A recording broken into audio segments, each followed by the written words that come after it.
I give Shea credit because the one thing as a superstar you have to do, two people have the most control of a team. The best player and the coach. It's up to the best player to give those guys confidence. It also is important for the coach to give them the freedom to do their thing. So Coach Daniel, is that your name? Dagnall and Shea, man, they do a good job. I love the way they do their interviews together, but when you're a star, you have to give those guys air. Charles Barkley grabbed that microphone, looked dead into the camera, and absolutely unloaded on the Lakers like he had been waiting all week to say it. No holding back, no polite TV analyst voice, just pure smoke from the very first sentence. 1 second it sounded like regular playoff coverage. The next, Chuck was talking cowboy boots, sweep predictions, and throwing around those ridiculous Sandman dance references like he was putting on a full comedy special live on air. Thing we didn't expect. We said, hey, maybe the Lakers could win a game, but this team here, man, they've been, even though they didn't win the championship that first year, they've had the best record 3 years in a row. Number one seed in the West 3 years. Yes, I mean, so they have been, and now The Lakers got completely outplayed in Oklahoma City, and Barkley made sure every single person watching felt how ugly it looked. He wasn't trying to soften the loss or give the Lakers any excuses either. According to Chuck, this wasn't some little off night. This was a warning sign flashing right in everybody's face. So now the big question is obvious. Was Charles Barkley simply telling the truth everybody was already thinking? Or did he crank the disrespect level way too high while the series still technically had life left in it? And honestly, let's keep it real for a second. A lot of people watching were secretly loving every second of the chaos. That's what makes Inside the NBA different from every other sports show. 1 minute you're expecting serious basketball analysis, then suddenly the entire thing turns into a public roasting session with Hall of Famers laughing at whichever team just got exposed that night. The wild part is that the Lakers walked straight into the perfect storm after Game 2 against the Thunder. Oklahoma City won by 18, looked faster, younger, more aggressive, and way more confident. Meanwhile, the Lakers looked completely out of sync, almost like they forgot the game had already started. Every loose ball belonged to OKC, every run felt effortless, and the energy difference between both teams was impossible to ignore. You could already feel the tension building in the studio before Chuck even opened his mouth. Ernie Johnson was clearly trying to keep things balanced and professional, but Barkley was in no mood for calm analysis. He looked ready to kick the door down from the start. Then came the line that instantly blew the whole segment up. "Get the cowboy boots ready, we're going to Oklahoma City." The second he said it, the studio reacted immediately. Ernie tried pushing back, almost laughing in disbelief, but Chuck didn't hesitate for even a second. No walking it back, no, maybe if the Lakers adjust. Nothing. He stared forward and doubled down hard. To him, that cowboy boots comment wasn't some playful joke for TV. Barkley genuinely looked convinced the Lakers were finished, and he wanted the entire country to hear it loud and clear. That is exactly how Lakers fans should be feeling right now, because this series suddenly looks less like a battle and more like the start of a long, painful offseason. And somehow, the chaos in the studio just kept getting better and better. The crew started clowning Chuck over that old Kabuya celebration he used to do years ago. Apparently, Ernie Johnson already warned him before the show not to even think about bringing it back on live television. But this is Charles Barkley we're talking about. The second he told the story, everybody already knew where it was headed. Chuck admitted he wanted to hit the full Kabuya call immediately after the Lakers loss, and he even revealed Ernie physically tried stopping him from doing it on air. But Barkley still snuck in a mini version of it anyway, because following rules has never really been part of his personality. The whole studio completely lost it laughing. Even Kenny and Shaq looked like they knew things were spiraling out of control in the best possible way.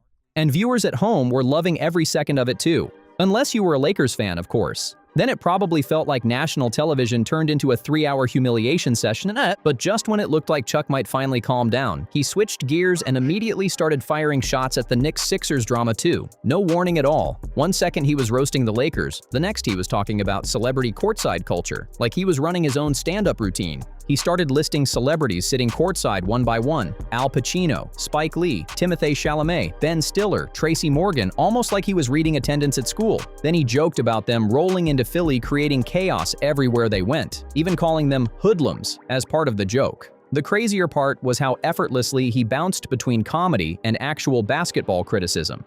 Right after the celebrity jokes, he pivoted into challenging Joel Embiid to play with more urgency, while also complaining about how celebrity attention sometimes overshadows the actual games. At that point, Chuck was fully unlocked, completely loose, unfiltered, and just saying whatever came into his head. That's the dangerous version of Barkley that NBA fans secretly wait for every postseason. Nobody is protected when he gets rolling like that. Not the stars, not the coaches, not the fans, not even the celebrities sitting courtside trying to enjoy the game quietly. Still, out of everything he said that night, the Lakers segment landed the hardest by far. Because it wasn't just random jokes. That roast had layers to it. He went after the roster, the energy, the expectations, the fan base, and especially the way Oklahoma City completely controlled the series. Chuck, you know what they say in a time like this. Get the cowboy boots ready. We're going to Oklahoma City. No. That's what they should be saying. Well, they just tased Ryan. This ball game is over. They just tased Ryan.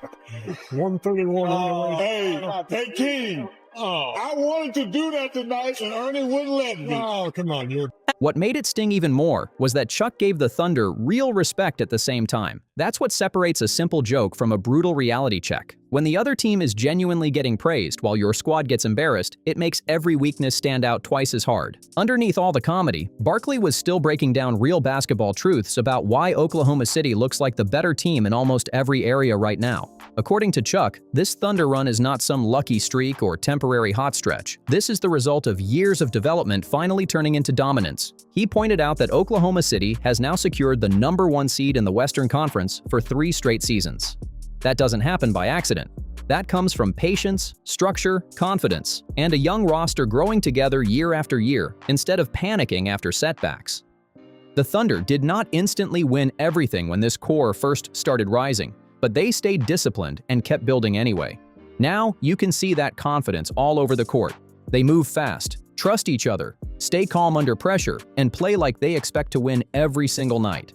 That's how you beat a team like the Lakers by 18 points and walk off afterward looking completely unfazed, like it was just another normal day at work. Then Chuck started giving credit to the two people he believes matter most in every successful organization, the superstar player and the head coach.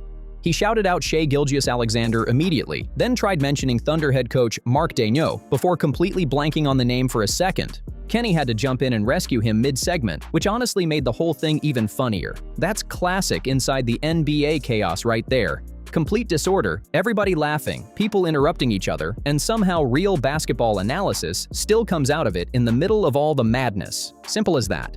The superstar sets the tone, the coach builds the structure, and everybody else follows the energy created at the top. And in Charles Barkley's eyes, Shai Gilgeous-Alexander is doing exactly what a true franchise player is supposed to do right now. He is not chasing every camera or trying to make every moment about himself. Instead, he is pulling the entire team upward with him. He's giving confidence to role players, making younger guys feel comfortable, and creating an environment where everybody believes they can contribute when the pressure gets high. That matters way more than people realize during playoff basketball. When things go right, Shai spreads the credit everywhere instead of grabbing all the praise for himself. That is the difference between regular stars and real leaders. Average stars crave the spotlight every second. The great ones already know the spotlight is coming anyway, so they focus on empowering the entire locker room instead. Chuck pointed directly at how Shai handles interviews, how he stands beside his coach, how he mentions teammates by name after wins, and how he shares attention the same way he shares the basketball. That stuff builds chemistry fast. Players fight harder for each other when they genuinely feel included in the success. And now, look at the result. Oklahoma City suddenly has an entire roster full of players ready to step up in huge moments without hesitation. Guys are coming off the bench playing fearless because their leader gives them that confidence from the start. Meanwhile, the Lakers are dealing with the complete opposite kind of energy right now. And honestly, it is starting to show everywhere. Instead of confidence, frustration seems to be taking over. You've got non-stop arguments about officiating, players visibly upset after missed calls, and even the coaching staff publicly venting about referees and calling the situation unfair. That is not the mindset of a team fully locked in on winning. That is a team slowly getting distracted while the pressure keeps building. Chuck never had to directly scream that point because the contrast between both teams already said enough on its own. One side looks connected, calm, and confident. The other side looks emotional, reactive, and stuck trying to regain control while the game keeps speeding past them. And once Barkley started breaking down Oklahoma City's depth, the conversation became even scarier for Lakers fans. He started naming guys one after another: Aaron Wiggins, Cason Wallace, Jalen Williams, players stepping into big moments and making real impact instead of disappearing under pressure. This is not one of those shallow rosters depending entirely on two superstars carrying 40 exhausting minutes every night. The Thunder have bodies everywhere, options everywhere, fresh legs constantly rotating in while still keeping the same intensity on the floor. Come on, Chuck. They getting swept. Come on, babe. I think that's what that means, Kenny. Sandman. You just got to do the Sandman dance. Hey, I'm just getting a head start. We're going to be off another day next week.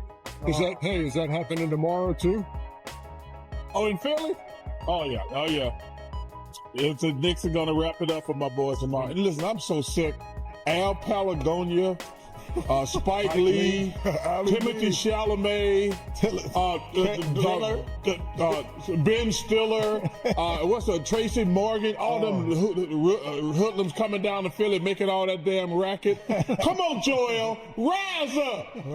Come on, rise up, Philly. We can't get swept. Most playoff teams are desperately hoping their stars survive long enough to close games. Oklahoma City looks like they can keep attacking for 4 straight quarters without slowing down at all. And right now, that depth is crushing the Lakers. Their bench struggles to match the energy, while OKC's second unit keeps winning entire stretches of games almost by itself.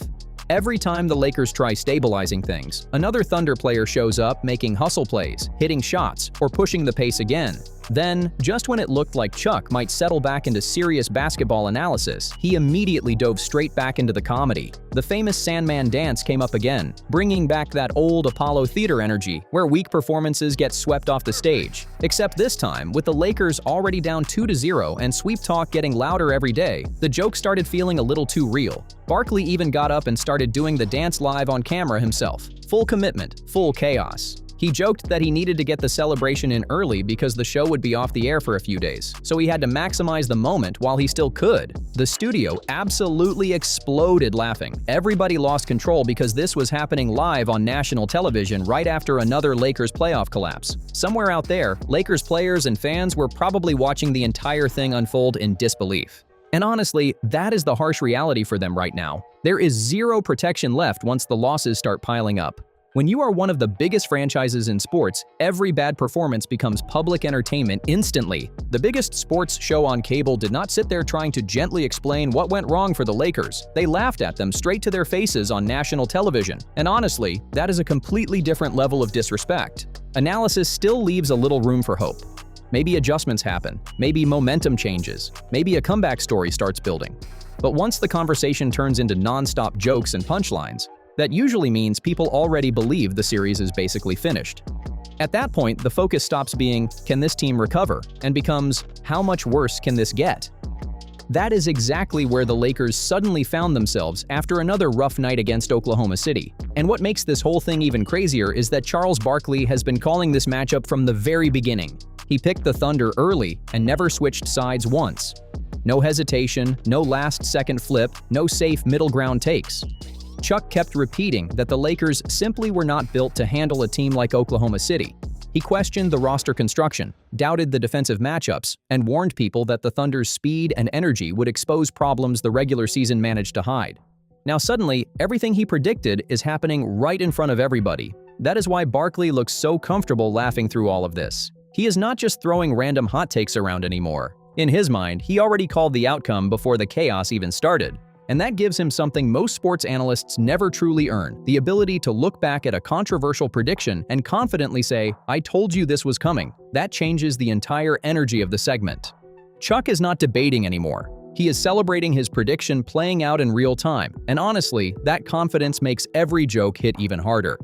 Now compare that to how most sports networks usually handle playoff coverage. It is completely different. Most shows play everything safe. They stay friendly with superstar players, avoid going too far, and carefully protect relationships behind the scenes. There are unwritten rules about how much criticism is too much, especially when talking about massive franchises and global stars. But TNT throws all of that out the window when Barkley gets rolling. You normally would never hear somebody open a playoff segment by saying, "Cowboy boots, it's a sweep," while the series is still active. And you definitely would not expect somebody to start doing the Sandman dance on live television while one of the league's biggest teams is collapsing in front of millions of viewers. But that is exactly why these moments explode online afterward. Chuck is operating under a completely different set of rules than everybody else. TNT lets him go fully unfiltered because, at this point, that unpredictable chaos is part of what made the show legendary in the first place. Meanwhile, Lakers fans watching all of this unfold are stuck sitting through an absolute nightmare scenario. Their team just got blown out. Their superstar spent part of the night arguing with referees and even going back and forth with a courtside fan. The head coach picked up a technical foul. The roster looks overwhelmed, and now the national media is turning the entire situation into entertainment content. And the scary part is that things might still get worse from here. The next game suddenly feels massive because it could realistically be the Lakers' final home game before heading back to Oklahoma City facing elimination. There are no easy adjustments left. No magic excuse. No quick fix people can point to anymore. Chuck saw all of that pressure building, grabbed it, and turned it into television chaos the audience instantly reacted to, whether that meant laughing, shaking their heads, or sitting there stunned watching one of the league's biggest teams unravel in real time.